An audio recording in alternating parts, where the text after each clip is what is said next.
अभी तो हमने पढ़ा जिन वाक्यों में नहीं शब्द आते हैं उसको ट्रांसलेट करना है। अब हम जानेंगे कि जिन वाक्यों में कभी नहीं शब्द आते हैं उसका ट्रांसलेशन कैसे करेंगे। उसके लिए आपका स्ट्रक्चर हो जाएगा, सबसे पहले हमें लिखना होगा सब्जेक्ट की अंग्रेजी,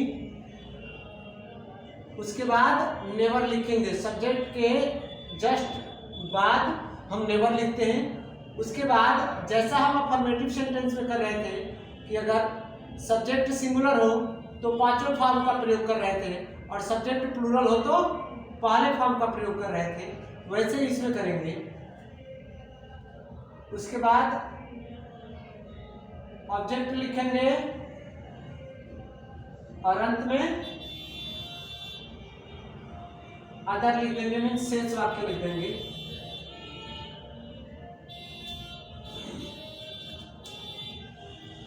सबसे first we have to write subject, after that we will use never, and then if the subject is singular number then we will use fifth form of verb, and if the subject is plural then we will use first form of verb. After that object followed by other. So here are some examples.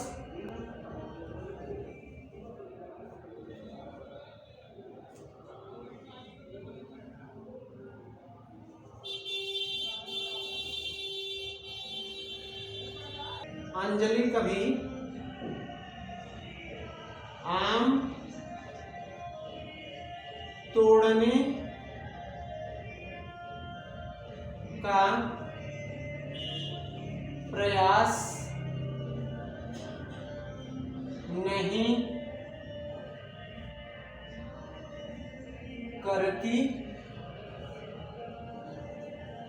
है। सो सबसे पहले हम लिखेंगे subject, subject है Anjali, then it will be Anjali. उसके बाद हमें लिखना होगा नेवर, कभी नहीं की अंग्रेजी होती है नेवर, कभी नहीं चाहे एक पास आया हो या उस वाक्य में अलग अलग आया हो तो उसकी अंग्रेजी होती है नेवर। तो सब्जेक्ट के बाद हमें लिखना है नेवर। उसके बाद अंजलि सिंगुलर सब्जेक्ट है और इस वजह से हमें मुख्य क्रिया के पांचवें रूप का प्रयोग करना होगा।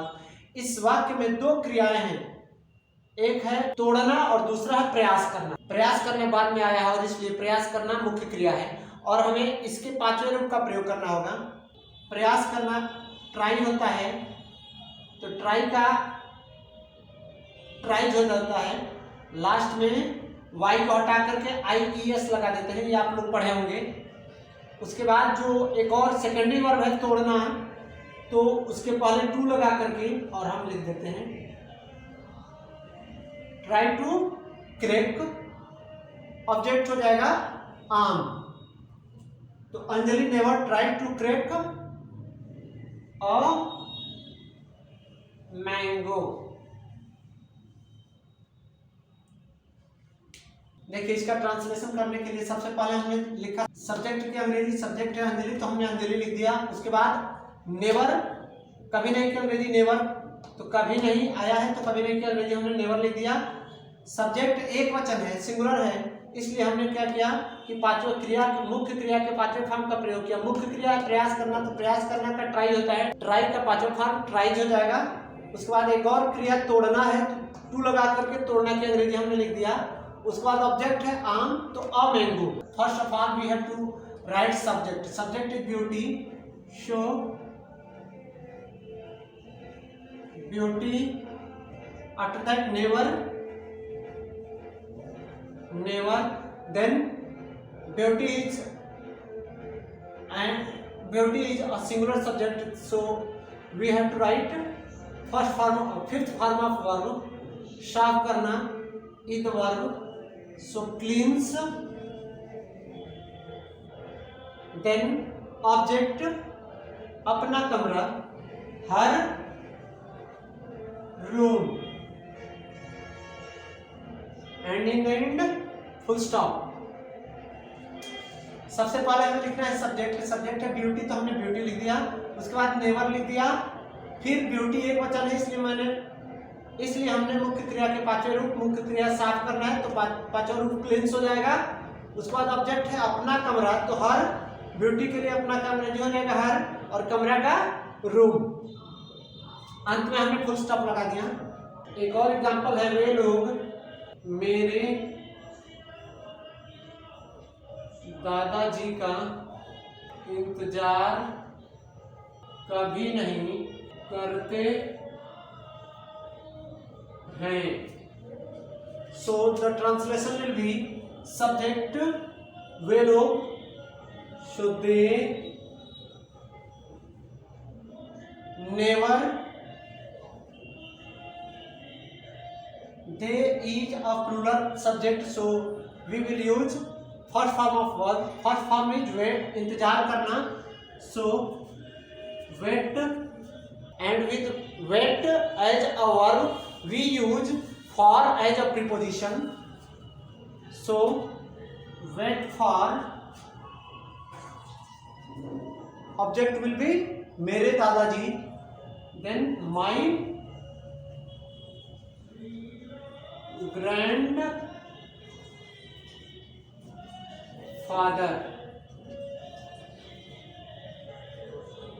and in the end full stop। सबसे पहले हम ट्रांसलेट करने के लिए सब्जेक्ट की अंग्रेजी लिखेंगे। सब्जेक्ट है वे लोग, तो वे लोग की अंग्रेजी हमने लिखा दे। उसके बाद नेवर का यूज करेंगे, तो हमने नेवर का यूज कर दिया। फिर सब्जेक्ट बहुवचन है, और इसलिए बहुवचन है तो हमने मुख्य क्रिया के पहले रूप का प्रयोग किया। तो मुख्य क्रिया है इंतजार करना। इंतजार करना का अंग्रेजी होता है वेट, और वेट के साथ हम हमेशा फॉर प्रीपोजिशन का यूज करते हैं। तो वेट के बाद हमने लिख दिया फॉर। उसके बाद ऑब्जेक्ट लिखना है, ऑब्जेक्ट है मेरे दादाजी, तो उसकी अंग्रेजी हो जाएगी माई grandfather. One more example is here, तुम मेरी समस्या कभी हल नहीं करते हो। इसका ट्रांसलेशन करने के लिए हमें सबसे पहले सब्जेक्ट की अंग्रेजी लिखनी होगी। सब्जेक्ट है तुम, तो हो जाएगा यू। उसके बाद नेवर, यू नेवर। उसके बाद तुम बहुवचन करता है, और इसलिए हम मुख्य क्रिया के पहले रूप का प्रयोग करेंगे हमेशा। तो मुख्य क्रिया है हल करना, तो हल करना का अंग्रेजी होता है सॉल्व। उसके बाद ऑब्जेक्ट है मेरी समस्या, तो हो जाएगा माई प्रॉब्लम। और अदर नहीं है तो हम फुल स्टॉप लगा देंगे। To translate this sentence we have written subject in the beginning, you, after that never, then we have written first form of verb solve, after that object मेरी समस्या my problem, and in the end we have written full stop. तो इस प्रकार से हम present indefinite के उन negative वाक्यों का ट्रांसलेशन करेंगे जिनमें कभी नहीं आता है। नहीं के लिए आप जान गए, कभी नहीं के लिए जान गए। तो इस प्रकार आपने प्रेजेंट इंडेफिनिट के नेगेटिव सेंटेंस का ट्रांसलेशन करना सीख लिया। सो गाइज, आगे के अन्य वीडियोज के लिए आप हमारे चैनल के साथ बने रहिए, और प्लीज इस वीडियो को जितना अधिक से अधिक हो शेयर कीजिए, कमेंट कीजिए और लाइक कीजिए। और जो लोग अब तक इस चैनल को सब्सक्राइब नहीं किए हैं, वे चैनल को सब्सक्राइब करना ना भूलें। धन्यवाद। Have a great day.